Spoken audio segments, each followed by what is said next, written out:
Morpheus and Thanatos, or The Death of a Dream by Rachel Lawson.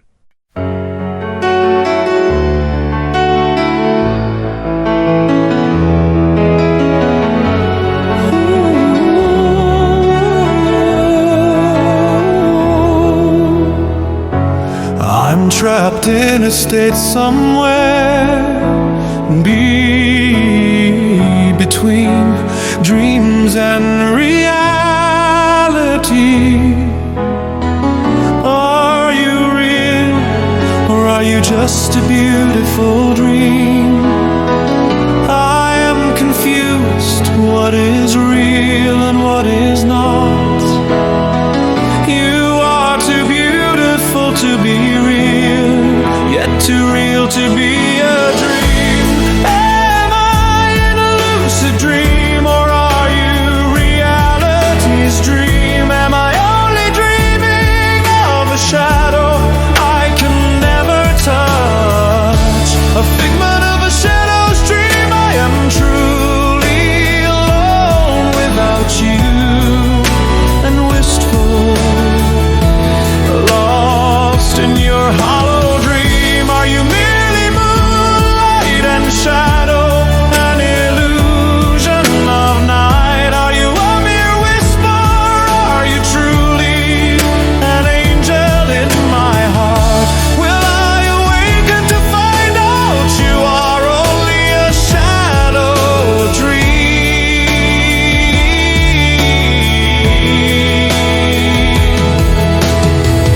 Are you an empty dream, a trick of my mind's fevered delusion? Will I end up alone and wistful, mired by a trick of my mind and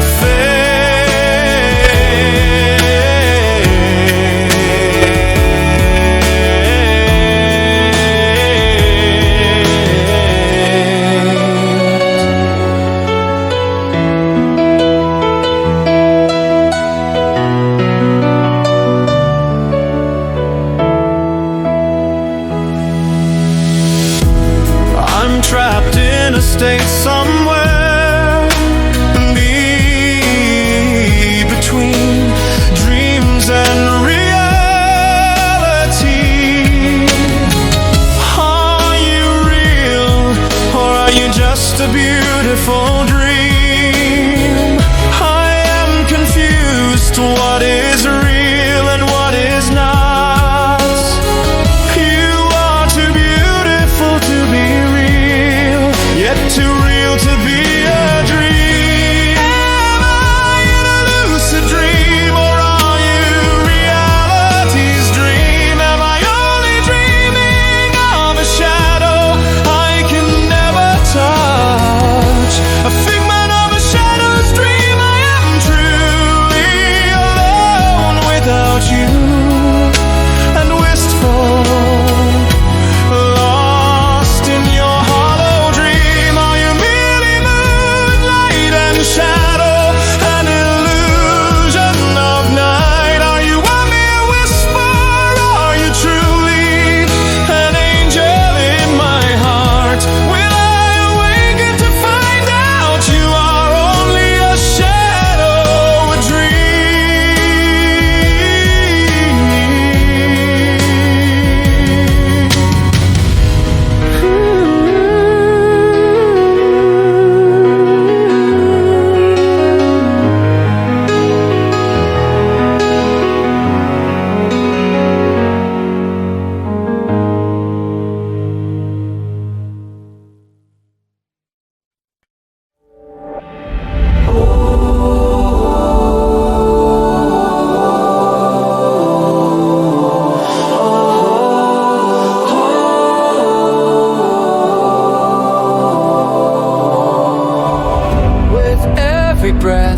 with every breath, with every step I take, with every second that passes, with every drop of sweat, with every bit of courage I bear. With every heartbeat I will love you. With every breath, with every step I take, with every second that passes, with every drop of sweat, with every bit of courage I bear. With every heartbeat I will love you. With every breath, with every breath, with every step I take, with every second that passes, with every drop of sweat, with every bit of courage I bear. With every breath, with every breath, with every step I take, with every second that passes, with every drop of sweat, with every bit of courage I bear. With every breath, with every breath, with every breath, with every breath, with every step I take, with every second that passes, with every drop of sweat, with every bit of courage I bear. With every heartbeat I will love you. With every breath, with every breath, with every step I take, with every second that passes, with every drop of sweat, with every bit of courage I bear.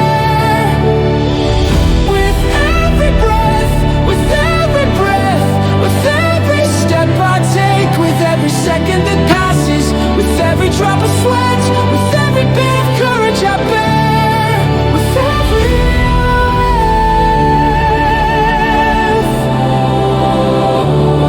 with every breath,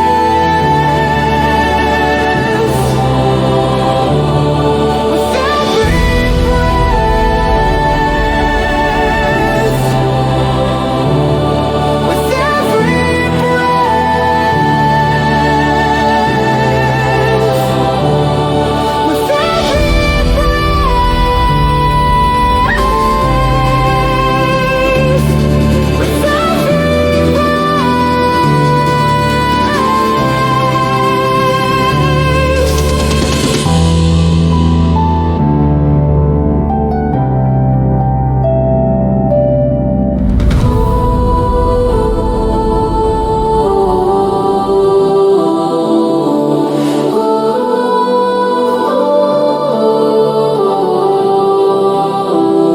sang Christine's handsome dreambow. She saw him a lot in her dreams. In the garden of her dreams, she was lost to him.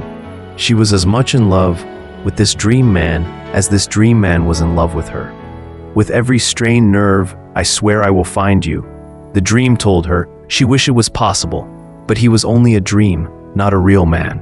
She woke up in a cold sweat, not wanting to have woken up. But the alarm in her room had woken her up, and she had an appointment in the morning. All she could do was hope to dream of him again. "Adam, you look happy," said her dream man's master, the king of the dreamscape, to the dream. "I met an angel," said Adam. "A dream?" asked the king. "No, a dreamer," said Adam. "Not good falling for a dreamer. You can't be together," said the king. Adam was sad. He knew he couldn't live with her as he wanted to as a man. All he'd ever be to her is a dream. He met her again as a reoccurring dream. Adam felt sad they were close, yet would always be kept apart by the fact he was merely a dream in another plane of existence. Then everything changed. One day he took a chance. It changed everything. He saw his master, who lived in the real world, returning home. With his heart in his mouth, he quietly followed his master into a dream portal to the real world. His master didn't catch him. His master was gone. Adam found himself in the bright light of day in a strange, real place. He'd escaped the dreamscape. He felt elated. A while later, he realized he was cold and hungry and needed food and shelter. Years later, he had a job and a home and no idea where his love was. He had not given up on finding her. "Lando is in a bad mood again. Lance, why do you torment him so? Lance, you know he'll sack you one day," said Sandy, who worked with Lance with their editor-in-chief, Lando King. "Adam in his new life. He hasn't the guts to fire me," said Lance, laughing. Sandy frowned. Later, while Lance visited Lando's office, "Knock knock," said a goth-looking teenage boy, tapping on the glass door of Lando's office. Lando looked at him as if he was weird. "Who is that?" asked Lando. Lance opened the door and let the boy in, and closed the door after him. "Hello, Junior," said Lance to the boy. "Who is that Dracula, Junior?" asked Lando. "No, he's my son, Junior," Lance said. "Same thing," Lando said coldly. Lance glared at Lando. "What brings you here, boy?" asked Lance. "Granddad," said Junior, looking at a man in black on the other side of the closed door. "Oh, so the King of Darkness is here too," said Lando, seeing the man walking into the office. The man frowned at him. "What do you want, Mortimer?" asked Lando when the man had closed the door. "Go write an editorial, King," snapped the man in black. "Haven't you got corpses to judge?" snapped back Lando. Blake Alexander Drax laughed grimly. "What brings the Lord of the Dead to my office?" asked Lando. "A letter from hell," said Blake, the king of the Grim Reapers. "What?" said Lando, perplexed. Blake straightened his glasses, which weren't falling off. It was a habit of his when he wore glasses, which he did sporadically. "Then why are you coming to me?" asked Lando. "The police sent me to ask you who Paracelsus Drax was. He foretold a man's death," said the local coroner, Blake. "Oh, so the police noticed it too," said Lando. "It was hard not to notice," said Blake. Lance looked nervous as he hadn't got it till not long ago. Junior squirmed as he realized that the police thought he was a murderer. He had a vision of death and posted a warning in the paper. "Are you two all right?" asked Blake, seeing they were unnerved. Lance looked at his son. "Junior," said Lance. Junior disappeared in a black cloud, and he was gone. "What's with the black cloud?" asked Lando, more surprised by the black cloud than the boy disappearing into thin air. "He's become a bit gothic and dramatic," said Lance offhandedly. "Funny, I didn't notice he just looks like one of his family," said Lando. "Ha! Ha!" Lance said humorlessly. Blake rolled his eyes. "Junior is a teenager. He's having emotional problems," Blake said. "I thought he was the Prince of Darkness, being your son and grandson," said Lando, laughing. Blake said, offended. "Why would our being Reapers make him a goth?" asked Lance. "What would the child of a serial killer and grandson of the Angel of Death be like? Mr. Happy?" said Lando, smiling darkly, knowing he hit a nerve. "I am not the Angel of Death," snapped Blake. "Serial killer," snapped Lance, offended too. "I hear you are a banshee at your hospital.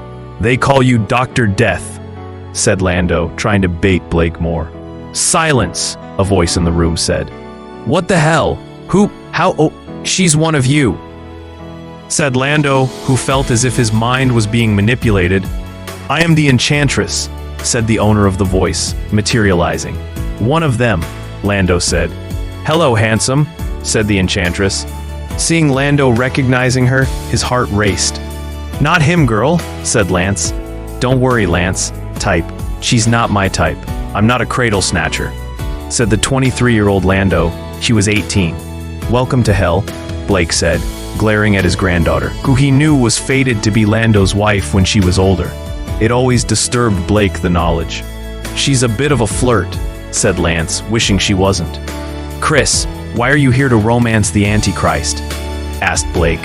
"No, I was sent here by Uncle Tempest," said the Enchantress. "Chris, wait, your brother is Tempest? You're his daughter Christine?" said Lando, wheels turning in his head. "Oh my God. What did Tempest want?" asked Blake.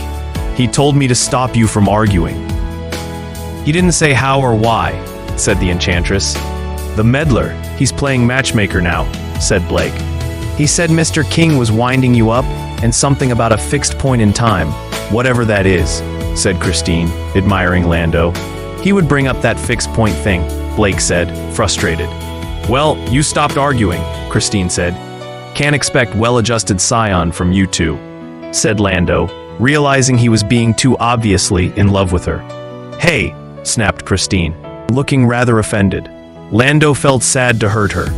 It was a dark and stormy, a hot and humid night, so Christine Alexander could hardly sleep. The rain fell, and the sky cracked, booming with thunder and glowing with lightning. She eventually fell asleep for a short time. When she slept, she saw him. He was charming and handsome. She liked him. He was a superhero like herself. Her heart was lost. Then thunder struck so loudly it awoke her. The dream came to an end, she thought. Later that day, she met him again, only she was awake this time. He wandered on to a crime scene she was on with her superhero father, the enchanter. "Who are you?" asked his uncle, the man in charge of the crime scene. "Claire de Lune," said the silver-clad, strange magician. "No, that's a tune," said her grandfather, the local coroner. "That's what they call me. My name is actually Sinclair de Lune," said the stranger. He then noticed Christine. "Hello, what is your name, my dear?" asked Claire. "Don't encourage her," her father said. "Encourage her?" said Claire, puzzled. Later, her father went to his day job as a reporter at a local newspaper. "How is Christine?" asked his boss, her partner. "She's found a new man," said Lance Alexander. Her father not sure if it was a good thing finding a new man. He didn't like her last man. "Oh, who is he?" asked Lando, who wasn't sure she really liked the other guy. "Sinclair de Lune," said Lance. "He doesn't sound real," said Lando. "Yes, that's true. But he is," said her father. "What's wrong?" "You're acting as if you trust him less than you trust me," said Lando. "He seems unreal," said Lance.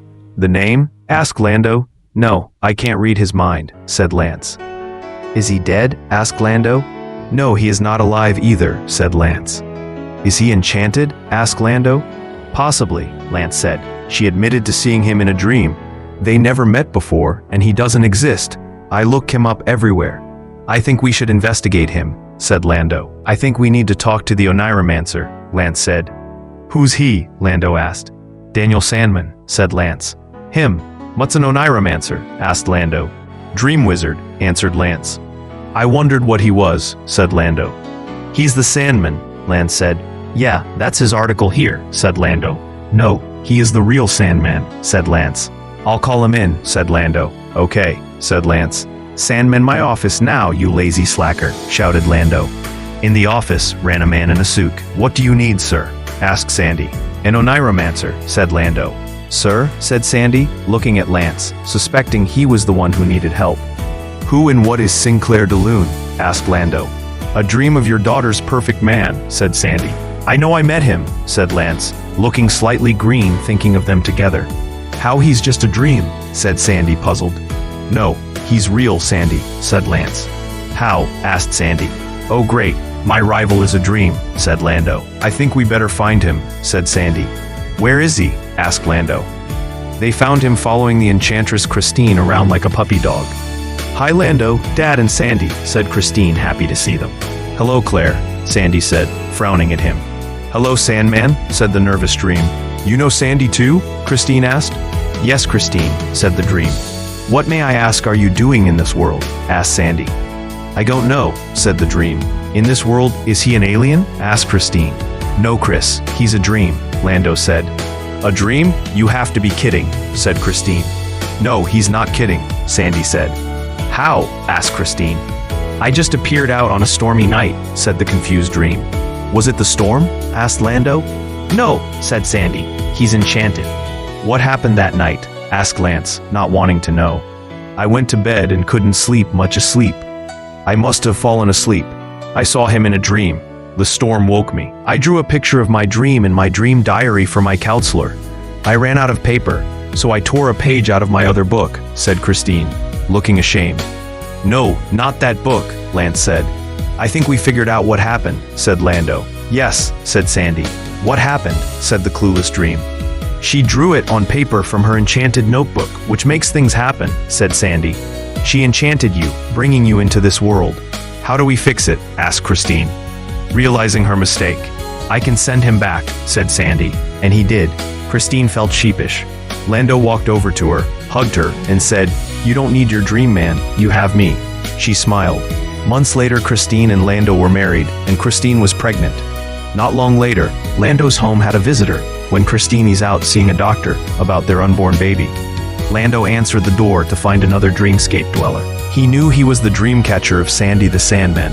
The dream catcher looked for dreams that escaped the dreamscape. "Adam, I have come for you and your hybrid baby," the dream catcher said. "No, you can't take the baby. Take me, not the baby," said Lando desperately. "You know I must. There cannot be any dreams or dream children in this world," said the dream catcher, not caring. Lando was horrified to see his non-human, non-dream wife appear beside the dream catcher. "Hi honey, who is our visitor?" she asked. a dreamcatcher tried to kill her baby. He would have had not Lando killed the dreamcatcher. Who was he? Asked Christine, scared. The dreamcatcher, said Lando. Why did he try to kill me? I'm not a dream, asked Christine. I am, and the baby is a half-dream too. He was after it, said Lando, ashamed. They went on the run. Blake, the king of the Grim Reapers, and Sandy, the king of the dreamscape, met in an empty printing room to talk about the death of the dreamcatcher with Lance Sr. Lance, you cannot kill him. He belongs to my realm. It is my job to punish him, said Sandy, who was livid to have a rogue dream under his nose and he hadn't noticed him. He's got my daughter, said the angry father of Christine. She went with him. I saw them when I took the soul off the dream, said Catcher. I didn't know you worked with humans, said Blake. Only him, said Sandy. I want to stop him hurting anyone else. I think Lance is right for the first time, said Blake. He's safer off dead. I will send my dream army after him, said Sandy. I will send my reapers after him too, for you, Lance, Blake said. Christine thought the place they would be safest would be with her beloved great-great-grandfather Sapphirus, the most powerful of their race. They visited him in his dressing room at his theater, where he worked as a stage illusionist with his son Valentine. He would never betray them. Or so she thought. He walked into his dressing room. She ran up to hug him. He embraced her as if nothing was wrong. In the room walked Lance Sr. Thanks for the call, Dad, said Lance to his father. Blake, who was a time traveler who had been stuck in a time loop and became his own grandfather. Run, my love, cried Christine as she and Lando ran out of the room and down the backstage area to the front of house area and down the stairs to the street, chased by Blake and Lance. You won't escape us, Lando, cried Lance. Lando looked back to see his wife and fell down the steep steps.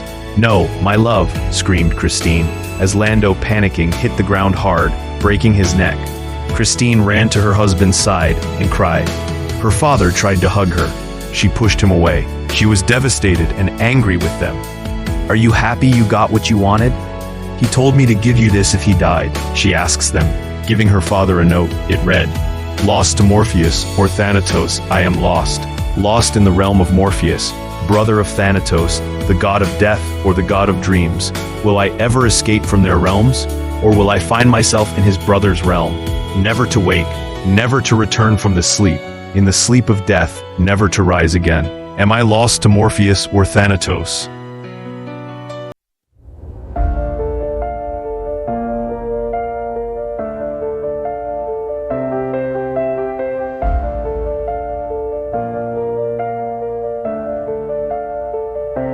I am lost, lost in the realm of Morpheus, brother of Thanatos, the god of death.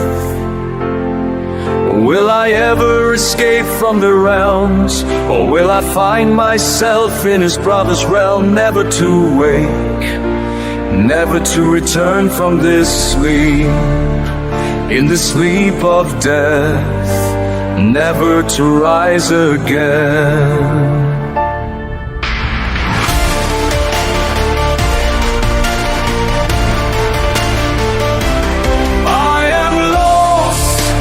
Lost in the realm of Morpheus, brother of Thanatos, the god of death.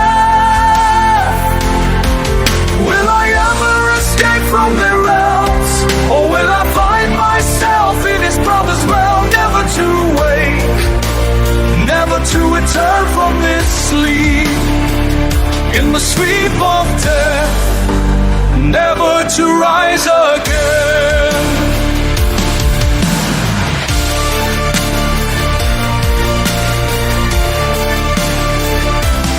I am lost, lost in the realm of Morpheus, brother of Thanatos, the god of death. Will I ever escape from their realms, or will I find myself in his promised realm, never to wake, never to return from this sleep, in the sleep of death, never to rise again?